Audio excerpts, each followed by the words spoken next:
আমি জ্যোতিষ সম্রাট বিনয় শাস্ত্রী। আশা করি ঈশ্বরের কৃপায় আপনারা ভালোই আছেন।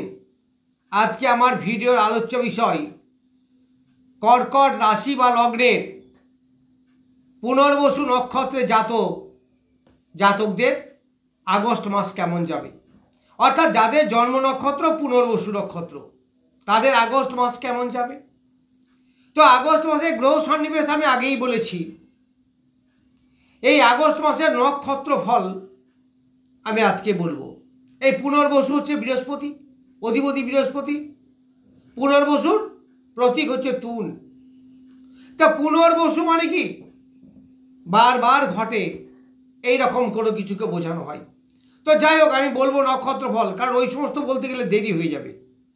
তাই পুনর্বসু নক্ষত্রের প্রথমেই আছে, অর্থাৎ লগ্নে বসে আছে রবি এবং বুধ। তারা আছে পুষ্যা নক্ষত্রে। তাহলে পুনর্বসুর পরেই পুষ্যা নক্ষত্র। পুষ্যা হচ্ছে শনির নক্ষত্র। তাহলে পুনর্বসু যে বৃহস্পতির নক্ষত্র আর পুষ্যা হচ্ছে শনির নক্ষত্র। বর্তমানে জাস্ট নাও শনির অবস্থা কিন্তু টোটাল ছকের মধ্যে ভালো নয়। ফলে যে কোনো মুহূর্তে যে কোনো ভাবেরই একটু সমস্যা আসবে, কারণ কর্মের কারক গ্রহ শনি। তো সে এখন খুব কোণঠাসা অবস্থায় আছে। এই শনি বক্রী অবস্থায় আছে। এই শনির উপর রাহুর দৃষ্টি আছে, দ্বাদশ দৃষ্টি। এই শনির উপরে মঙ্গলের দৃষ্টি আছে। আবার শনি 26 নক্ষত্র নিজের নক্ষত্রে আছে।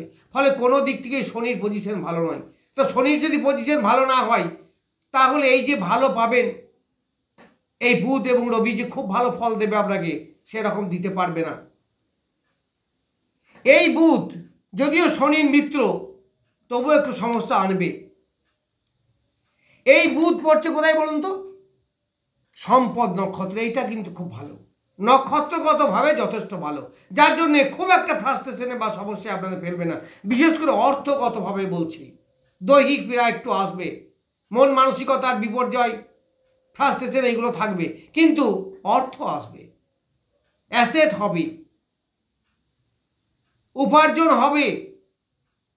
আয়ের খুব একটা ঘাটতি আপনাদের করবে না, কারণ সম্পদ নক্ষত্রে আছে। তবে যে হারে মার্গী অবস্থায় থাকলে দিত, সেই হারে দিতে পারবে না, তবে মোরালেস দেবে।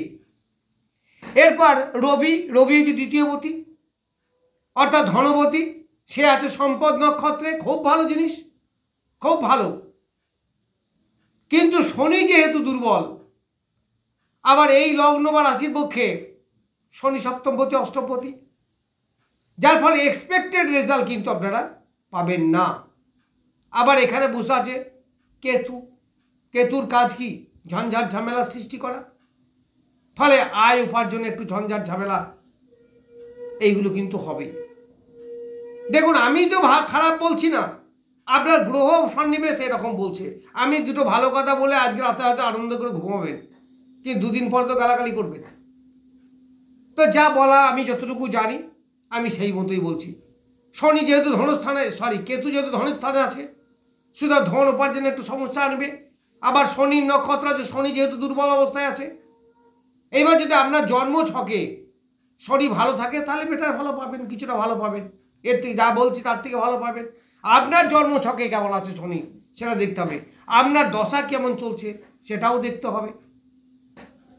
এরপর মঙ্গল হচ্ছে এই লগ্ন বা রাশি পক্ষে রাজ্যকারী গ্রহ। আবার মঙ্গল হচ্ছে বৃহস্পতির মিত্র, কারণ পুনর্বসুর অধিপতি কে? বৃহস্পতি। আর এই মঙ্গল বৃহস্পতি মিত্র গ্রহ, সে আছে তার মিত্র নক্ষত্রে, অর্থাৎ রবির নক্ষত্রে। 3 নক্ষত্র। তাহলে 3 নক্ষত্র মানে কোথায় বোঝাচ্ছে? সাধক তারাই পড়ছে। যদি 7 জন্ম নক্ষত্র হয়, 3 আপনি কাউন্ট করে দেখুন, সাধক তারাই পড়বে। তো সাধক তারা ভালো, দাম্পত্য সুখ আসে, মন মানসিকতা ভালো থাকে, এক কথায় পজিটিভ নক্ষত্র। ফলে আপনাকে অনেক দিক থেকে সাহায্য করবে। কি দিক থেকে সাহায্য করবে? এই রবি হচ্ছে দ্বিতীয়পতি, অর্থ উপার্জনে সাহায্য করবে। আবার এই মঙ্গল হচ্ছে পঞ্চমপতি এবং দশমপতি। আবার লগ্নের এবং দ্বিতীয়ের মিত্র গ্রহ। ফলে আপনার কর্মে শান্তি থাকবে, কর্মের জায়গাটা ভালো হবে, ডিসিশন প্রপারলি নিতে পারবেন, সন্তানের জায়গা ভালো হবে, যারা স্টুডেন্ট পড়াশুনো করছে তাদের পড়াশুনো ভালো হবে, এইগুলো ভালো হবে, কারণ সাধক তারা ভালো, পজিটিভ তারা। এরপর একেবারে চলে যাব রাহুর কাছে। রাহু আছে 25 নক্ষত্র। 25 মানে এই 7, 25 মানে 5 দিয়ে 7, তার মানে ওই পুনর্বসু নক্ষত্র হচ্ছে জন্ম নক্ষত্র। তো জন্ম নক্ষত্র থেকে আছে রাহু বসেছে। জন্ম নক্ষত্র অশুভ গ্রহ এলে কি হয়, শরীরে পীড়া দেখা দেয়, একটু সমস্যা হয়। আবার সে আছে এখন কোথায়, কর্কট রাশি বা লগ্নের অষ্টমে বসে আছে, ফলে অ্যাক্সিডেন্টের যোগ, এইগুলো থেকে সাবধান। হঠকারী কিছু করবেন না, কারণ রাহু খুব হঠকারিতা ঘটায়। তবে এখানে রাহু বৃহস্পতির নক্ষত্রে আছে, আবার রাহু বৃহস্পতির দৃষ্টি পেয়েছে, যার জন্য রাহু যতটা ক্ষতি করত ততটা ক্ষতি করবে না। তবুও আমি বলবো সাবধানের মান নেই, একটু সতর্কতা অবলম্বন করবেন। এরপর নবমে কে আছে, ওই সপ্তমপতি অষ্টমপতি বৃহস্পতি শনি বক্রী অবস্থায় আছে। কার নক্ষত্র আছে, 26 নক্ষত্র আছে। তো 26 নক্ষত্রটা ভালো, কারণ পুনর্বসী যাদের জন্ম নক্ষত্র তাদের কাছে 26টা পড়বে সম্পদ নক্ষত্রতে। তো সম্পদ নক্ষত্র বলে মানে আগেই বলেছি, এই সম্পদ নক্ষত্রতে কে আছে, বুধ রবি, আগেই বলেছি। সুতরাং ধন সঞ্চয়, উপার্জন, সেভিংস, অ্যাসেট এগুলো হবে। একেবারে অর্থের জায়গাটা খুব একটা খারাপ হবে না, তবে দুর্ঘটনা, হঠাৎ সমস্যা, হঠাৎ বাজে কথা বলার জন্য অশান্তি, এইগুলো হতে পারে। ফলে একটু সতর্কতা অবলম্বন করবেন। বাজে ল্যাঙ্গুয়েজ একবারই ব্যবহার করবেন না, কাউকে হঠকারিতা বসে বা রাগের বসে বাজে কথা বলবেন না। রাস্তাঘাটে যখন যাবেন একটু সতর্কভাবে যাবেন, কারণ তৃতীয় মঙ্গল, মনে রাখতে হবে। কিন্তু এই মঙ্গল শনি দৃষ্ট, এই শনি মঙ্গলের যে দৃষ্টি বিনিময়, এতদিন মঙ্গলের সঙ্গে রাহুর ছিল, এখন শনির সঙ্গে মঙ্গলের আছে, ফলে জায়গাটা কিন্তু যথেষ্ট ডেঞ্জারাস হয়েই আছে।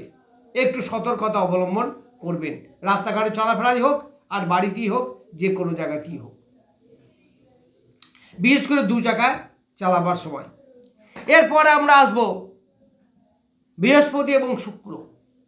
আমরা দেবগুরু বৃহস্পতি আছে 6 নক্ষত্রে, তাহলে রাহুর নক্ষত্রে আছে বৃহস্পতি, বৃহস্পতির নক্ষত্রে আছে রাহু।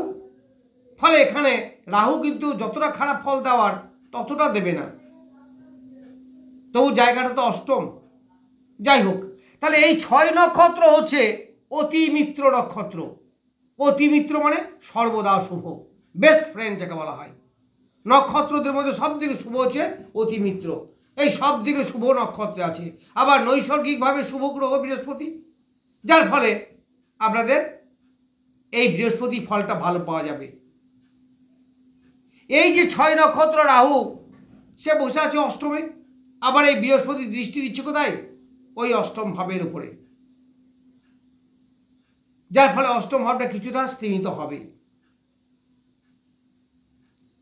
আবার এই বৃহস্পতি কর্কট রাশি বা লগ্ন সাপেক্ষে ষষ্ঠপতি, সে আছে রাহুর নক্ষত্রে, রাহু আছে অষ্টমে, ফলে শত্রু, ঝামেলা, ঝঞ্ঝাট, ঋণ হয়ে যাওয়া, এইগুলো থেকে সতর্ক থাকবেন। এই দ্বাদশে আরেকটি গ্রহ বসে আছে শুক্র। এই শুক্র কি নক্ষত্রে, 5 নক্ষত্র, অর্থাৎ মঙ্গলের নক্ষত্র বসে আছে। এই মঙ্গল 5 নক্ষত্র মৃগশিরা, এটা হচ্ছে মিত্র নক্ষত্র। ফলে নক্ষত্রগতভাবে ভালো, বেশ ভালো। কারণ দেখুন সম্পদ নক্ষত্রে আছে, আবার অতি মিত্র নক্ষত্রে আছে, মিত্র নক্ষত্রে আছে, সবগুলোই ভালো নক্ষত্র পেয়েছেন। তাহলে এই মঙ্গলের নক্ষত্র থাকার জন্য কী হবে, পঞ্চমের ফল দেবে, হয়তো সন্তানের ভালো করবে। যারা পড়াশুনো করছে, বিশেষ করে সায়েন্স এডুকেশন, তাদের খুব ভালো হবে। যা মেডিকেল লাইনে বোঝেন তাদের খুব ভালো হবে। আবার এই শুক্র একাদশপতি, ফলে আয় ভাবকেও বলবান করবে। আবার দশমপতি হয়েছে মৃগশিরা অধিপতি, মঙ্গলের অবস্থান, মঙ্গলের ঘর। তাহলে দশমপতি হচ্ছে মঙ্গল, একাদশপতি শুক্র। তাহলে মঙ্গল দশমপতি নক্ষত্রে, অর্থাৎ শুক্র একাদশপতি হয়ে দশমপতির নক্ষত্রে। ফলে কি হবে? কর্মের মাধ্যমে আয় উপার্জন বৃদ্ধি হবে। শুধুমাত্র একটা নক্ষত্র খারাপ জায়গায় আছে, যেটা হচ্ছে কেতু, 11 নক্ষত্র। এইটা হচ্ছে প্রত্যরী নক্ষত্র, অর্থাৎ স্ট্রাগেল, ঝঞ্ঝাট, ঝামেলা। আমি বললাম দ্বিতীয় কেতু একটু সমস্যা মিটিয়ে আনবে। এছাড়া মোটামুটি নক্ষত্রগতভাবে আমাদের সময় খুব ভালো, তবে গ্রহগতভাবে খুব একটা ভালো জায়গায় নয়। তাহলে মোটামুটি ফল পাবে, দেখুন কীরকম ফল পান। যাই হোক, আজ এ পর্যন্তই।